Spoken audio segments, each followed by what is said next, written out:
Itinakbo sa Rural Health Unit ng Manabo Abra ang 12 sugatang pasahero ng isang jeep sa Abra. Ito'y matapos dumiretso sa kanal ang kanilang sinasakyang jeep habang binabagtas nito ang kalsada sa Barangay Katakdagan Nuevo, Manabo Abra.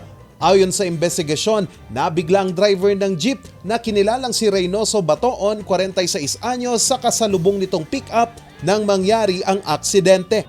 Iniwasan nila yung magkabanggaan. So, itong pick-up ay pumunta siya doon, kumanan siya. So, parang hinulog niya yung sasakyan para maiwasan yung mabangga yung jeep. Ganon din ang ginawa ng jeep. Kasamang palad ay doon sa may tinabihan ng jeep ay medyo parang butas yun na 5 feet ang lalim.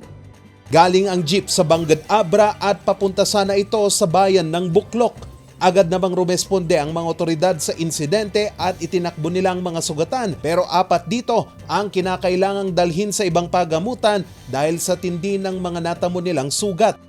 Nag-assist kasi yung namin, yung municipal health officer namin. Kaya ni-repair niya doon sa Bangged. Balita ko yung dalawa naka-confine yata, pero yung dalawa nakalabas na rin.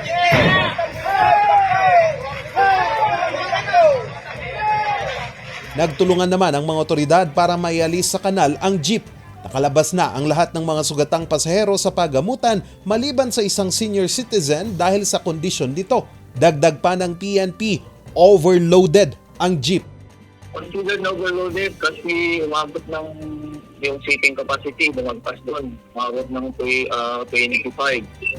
Plus yung mga cargo, talagang overloaded siya. May 6 pa daw na nasa top load. Hindi naman accident-prone area ang kalsada. Idinitine ng PNP ang driver ng jeep pero pinakawalan din ito matapos tumanggi ng magsampa ng kaso ang mga pasahero. Nakikipag-ugnayan naman ang driver sa mga sugatang pasahero at tiniyak nito ang kooperasyon sa pagpapagamot ng mga ito. Charles Nicolimon para sa Luzon Headlines.